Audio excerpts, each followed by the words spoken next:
दोस्तों, आज सवेरे उठे तो पता लगा कि इजराइल ने ईरान के ऊपर हमला कर दिया है। और जो मैंने कल जो कैप्सूल 10 मिनट का जो मैं रिकॉर्ड करके जो दोपहर को हम लोग करते हैं, कल मैंने उसमें यही चीज कवर करी थी। और ये मैंने बोला भी था कि बहुत जल्दी, और ये मैं एक बार नहीं 50 बार बोल चुका हूं पिछले 1 साल में, कि इजराइल अटैक करेगा ईरान के ऊपर, आज नहीं तो कल, नहीं तो परसों। उसकी मजबूरी है। उसके 2-3 कारण हैं दोस्तों। आज मैं उन कारणों में जाऊंगा और जो अभी चल रहा है मैं उसके बारे में बताऊंगा। ये जो लड़ाई अब फैलेगी, ये जो आज शुरू हुई है, इसके बारे में एक और भविष्यवाणी मैं करता चलूं। ये ऊपर नीचे जैसे कि होता है ना, ईसीजी आप देखते हैं ना किसी बंदे का ईसीजी, ये लड़ाई ईसीजी टाइप की चलेगी। अभी ऐसे जा रही है, फिर ये हल्की सी नीचे आएगी, दुनिया गहरी सांस लेगी कि चलो शांति हो गई, फिर ये ऊपर जाएगी।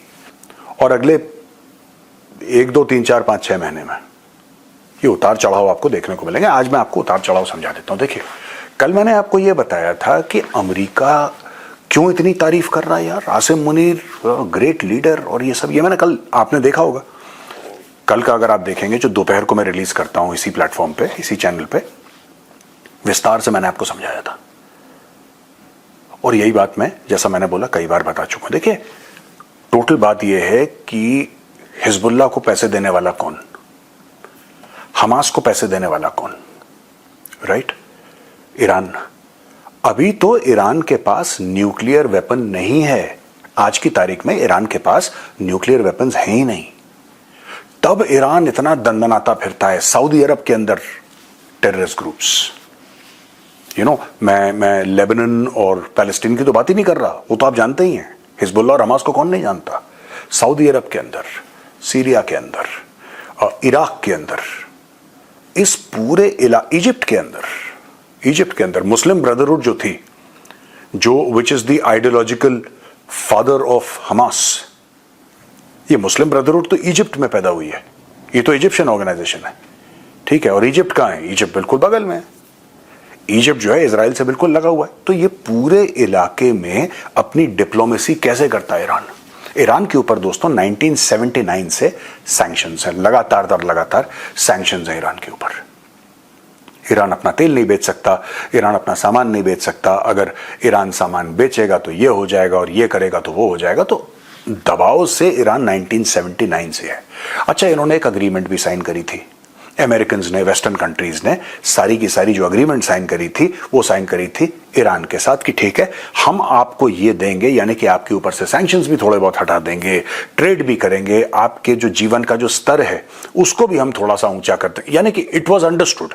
ऐसा किसी ने नहीं बोला कि आपका जो जीवन का जो स्तर है उसको हम ऊंचा करेंगे, लेकिन दिस वाज अंडरस्टूड कि सैंक्शंस हटेंगे तो you will become more prosperous, सब कुछ बढ़िया हो जाएगा। उसके बावजूद ईरान ने फायदे पूरे लिए, लेकिन चुपचाप चोरी से ईरान अपना न्यूक्लियर प्रोग्राम, उसमें और तेजी आ गई। देखिए, जब आपके पास एक ताकत होती है ना, कोई भी एक ताकत आपके पास है जो आपको पता है कि जिससे आप नेगोशिएट कर सकते हैं किसी के साथ।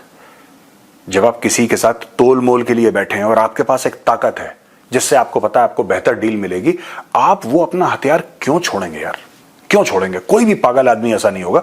बिल्कुल, कोई जिसको कहते हैं बिल्कुल ही दिमाग से पैदल होगा वो छोड़ देगा, वरना पागल आदमी भी नहीं छोड़ेगा। Nobody will ever leave that। Iran को पता है कि न्यूक्लियर वो जो अपने प्लांट्स बना रहा है या एनरिचमेंट कर रहा है या फिर उसको उस क्रिटिकल मास की ओर ले जा रहा है, ये वेपन प्लेटफॉर्म्स बना रहा है, न्यूक्लियर वेपन्स बना रहा है, दुनिया से डरती है। ईरान भली भांति इससे परिचित है। अगर यूनाइटेड स्टेट्स ऑफ अमेरिका को, जैसे ट्रंप है, सबको बोलता रहता है मैं ट्रेड करूंगा, मुझे लगता है ट्रंप ने कहीं ना कहीं ट्रेड को ओवर एस्टिमेट कर दिया है। सैंक्शंस को या फिर टैरिफ्स को उसने बहुत ज्यादा बड़ा हथियार है, इसमें कोई शक नहीं है। Tariff is a very big weapon. But tariff, वो अगर आप पूछें टैरिफ्स के बारे में और सैंक्शंस के बारे में एक तरफ रखें और ईरान से बोलें न्यूक्लियर वेपन दूसरी ओर है, Iran will always go for a nuclear weapon. Iran को कोई फर्क नहीं पड़ता, आप उनके ऊपर सैंक्शंस लगा दें, आप उनकी हवा रोक दें, सांसें रोक दें, ईरान को कोई फर्क नहीं पड़ता। वो एक आइडियोलॉजिकल स्टेट है, राइट? और 1979 से ऐसा बनाया गया है कि हाँ ठीक है, अमेरिका की बर्बादी, इजराइल की बर्बादी, वेस्टर्न वर्ल्ड की बर्बादी, पूरी की पूरी बर्बादी का जिम्मा अकेला ईरान ने उठा रखा। अब यहां पे ईरान के साथ हो क्या रहा है दोस्तों? ये समझने वाली बात है। ईरान के ऊपर हमला हुआ, आपको पता ही है। और जो मैंने कल बताया था कि डिटेल में मैंने समझाया था कि आसिम मुनीर की ना ये तारीफ है, ये बड़ा तगड़ा लीडर है और ऐसा है वैसा है ये वो, ये इसीलिए है कि अमेरिका को आज की तारीख में पाकिस्तान की जरूरत है। मैंने कल एक और बात समझाई थी, आज मैं फिर उसको रिपीट करूंगा क्योंकि बहुत जरूरी है। जब पाकिस्तान एक्चुअली अमेरिका के साथ मिलकर काम कर रहा था अफगानिस्तान में, मैं 9/11 के बाद वाला पीरियड की बात कर रहा हूं, मैं अब पुराना पीरियड की बात नहीं कर रहा, जब वो CIA का था ना, यहां पे तो फॉर्मली ओवर्टली काम कर रहा था। पहले तो कोवर्ट काम था 79 to 89 के बीच में, अभी ओवर्टली काम कर रहा है on the face of it, सबके सामने। यार वहां पे एक बात आपने नोट करी कि जब वो काम कर रहा था अमेरिका के साथ, तब अमेरिका उसको हर समय ताने देता था, पाकिस्तान को क्रिटिसाइज करता था, डू मोर और करो। पाकिस्तान बड़ा परेशान था, पाकिस्तानी बड़े परेशान थे कि यार हम अपना सर कटवा रहे हैं इनके लिए, ये कह रहे हैं डू मोर, हम अपनी जानें दे रहे हैं, ये कह रहे हैं डू मोर। तो अमेरिकन हर समय उनको कहते थे do more do more do more, ये एक नारा था डू मोर का। आज की तारीख में जब पाकिस्तान कुछ नहीं कर रहा, कुछ भी नहीं कर रहा पाकिस्तान, क्योंकि अमेरिका चला गया ना वहां से, अमेरिका तो चला गया। अब जो टेररिज्म के खिलाफ पाकिस्तान अगर लड़ भी रहा है तो वो तो उन्हीं लोगों के खिलाफ लड़ रहा है, पाकिस्तान की धरती अपनी खुद की जमीन पे जो उसने खुद पैदा करे। अब पाकिस्तान को डू मोर कहने वाला तो कोई नहीं है, अमेरिका तो है नहीं अफगानिस्तान में। तो दोस्तों अगर ऐसी बात है तो आप समझ लीजिए फिर आज की तारीख में अमेरिका का क्या लेने देना पाकिस्तान से, कि पाकिस्तानियों की तारीफ हो रही है कि आपकी लीडरशिप बड़ी कमाल की है और आपके साथ तो हम ट्रेड करेंगे और ये करेंगे, और आसिम मुनीर तुम आ जाओ परेड पे। ठीक है, 2-3 चीजें और हुई हैं। आपको पता है ना, नूर खान एयरबेस पे अटैक हुआ, और अब ये भी सोशल मीडिया और कुछ मेन स्ट्रीम मीडिया की न्यूज भी कवर कर रही है कि नूर खान एयरबेस पे जब अटैक हुआ तो वहां पे गोरे बैठे थे, वहां पे अमेरिकन बैठे थे, अमेरिकन एसेट्स थे वहां पे, प्लेटफॉर्म्स थे अमेरिकन वहां पे। तो जब ट्रंप कहता है कि मैंने बोला कि सीज फायर करो सीज फायर करो सीज फायर करो, और इंडिया ने सीज फायर कर दिया, ऐसा ट्रंप ने बोला ना, और यहां पे भी ऑपोजिशन पार्टीज ने बोला कि अरे सीज फायर कर दिया, अमेरिका के कहने पर नरेंद्र मोदी डर गया। भाई साहब गेम समझिए पहले पूरा, सबसे पहले आपको गेम समझने की जरूरत है, गेम चल क्या रहा है। ये ऑपोजिशन पार्टी ये ऐसे काम नहीं हो रहा, चाहे रूलिंग पार्टी हो चाहे opposition party, we are one country. ठीक है, नैरेटिव हमारा एक होना चाहिए। मैं आपको आसान शब्दों में बता देता हूं अभी कि आप लोग भी समझ जाएं। देखिए बात यह है, अमेरिकन एसेट्स नूर खान बेस में क्या कर रहे थे, पहले आपको यह समझना पड़ेगा कि अमेरिकन एसेट्स नूर खान बेस में क्या कर रहे थे। उनको क्या करना था, अगर उनको अफगानिस्तान में बमबारी करनी है तो उनको नूर खान बेस नहीं चाहिए यार, वो तो दोहा से कर सकते हैं, कतर से वो कर सकते हैं, वो ओमान से कर सकते हैं। उनको अगर बमबारी करनी है, उनके एयरक्राफ्ट कैरियर्स हैं, उनसे कर सकते हैं। उनके लिए, अमेरिकन के लिए कोई बड़ी बात है भाई साहब। ये सारा का सारा गेम जो हो रहा है वो इसलिए हो रहा है कि अमेरिकन, आज की तारीख में अमेरिकन कह रहे हैं हमें तो पता ही नहीं इजराइल ने अटैक कर दिया ईरान के। तुम्हें सब कुछ पता है, तुम्हें सब कुछ पता है, तुम्हारे आशीर्वाद से हुआ है। आज की तारीख में जो अमेरिकन भोला बनने की कोशिश कर रहे हैं कि यार इजराइल ने रातों रात अटैक कर दिया, वी डिडंट नो, हमसे पूछ के नहीं करा, तुमसे पूछ के नहीं। This is a joint collaboration and you should own up to it. कोई गलत बात नहीं, अच्छी बात है, you are doing a good job, I support Israel. और ये जो अमेरिकन ने, ये देखिए सीज फायर होना, अचानक सीज फायर, जब भारत का अपर हैंड था, अचानक सीज फायर होना क्यों? ये जो अमेरिकन एसेट्स थे नूर खान बेस पर, जब भारत ने वहां पे ब्रह्मोस मारी है, वो किसके लिए था? वो ईरान के लिए था। मैं आज फिर बोल रहा हूं, और ये पिछले 1 साल से आप मेरे वीडियो देखिए, 50 बार बोल चुका हूं, 50 बार बोल चुका हूं, और कल मैंने बात फिर बोली आपको। कल का वीडियो देख लो, अगर पुराने वीडियो देखने में आपको बहुत, क्योंकि आपको प्रॉब्लम हो जाएगी, आप इतना पीछे कहां जाएंगे, क्या क्या वीडियोज मेरे देखेंगे, मैं तो रोज रिकॉर्ड करता हूं।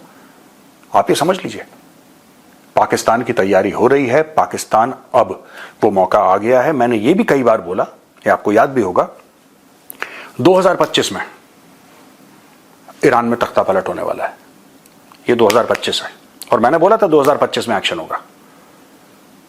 ये बात मैंने टेलीविजन पे भी बोली थी, और मैंने कल बोली थी, येस्टरडे जो 7 बजे की शो में मैं आता हूं प्रतिशोध में, मैंने उसमें बोली थी ये होने वाला है। उस समय तो किसी को नहीं पता था कि इजराइल अटैक कर देगा। मैंने कल फिर लाइव टेलीविजन पे बोला ये होने वाला है। और जो पूरा सीज फायर का मामला हुआ है ना ऑपरेशन सिंदूर का, ये कहीं ना कहीं इससे रिलेटेड है। कैसे रिलेटेड है? क्योंकि जब हमने अटैक करा, और ये मेरा एनालिसिस है राइट, कि जब हमने अटैक करा तो हमने बहुत एयरफील्ड्स पे पाकिस्तान के अंदर अटैक करा था। पाकिस्तान उसका गला सूख गया कि अब क्या करना है, चाइनीज इक्विपमेंट फेल हो रही है। वहां पे जाके दोस्तों ये पता चलता है, अच्छा भारत को नहीं पता था, भारत ने जब ब्रह्मोस मारे नूर खान एयरबेस पे, तब अचानक प्रेशर आया कि सीज फायर करो, सीज फायर करो, क्योंकि भारत को यह शायद नहीं पता था कि वहां पे अमेरिकन हैं। और पाकिस्तानियों ने चुपचाप नूर खान बेस अमेरिकन को पकड़ा दिया।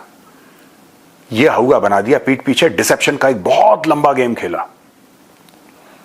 हम तो जीत गए, हम तो जीत गए, देखो इसीलिए तो हमने आसिम मुनीर को जनरल से फील्ड मार्शल बना दिया, ये वहां पे अमेरिका तारीफें कर रहा है। एक पूरा बहुत बड़ा डिसेप्शन का गेम खेला गया है पूरी दुनिया के साथ, मैं भारत के साथ नहीं, पूरी दुनिया के साथ एक डिसेप्शन का गेम खेला गया। अब आसिम मुनीर को आओ, इनको पेंटागन में इनकी मीटिंग है, इसके साथ मीटिंग है, उसके साथ मीटिंग है। अरे पाकिस्तान के आर्मी चीफ जो है, चाहे वो फील्ड मार्शल हो, चाहे XYZ हो, उसका मतलब क्या है अमेरिका में जाने का?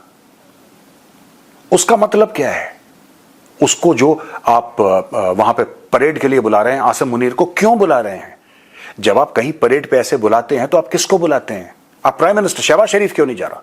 मेरा पाकिस्तान से इशू नहीं है, मैं कह रहा हूं शहबाज शरीफ क्यों नहीं जा रहा, आसिम मुनीर क्यों जा रहा है?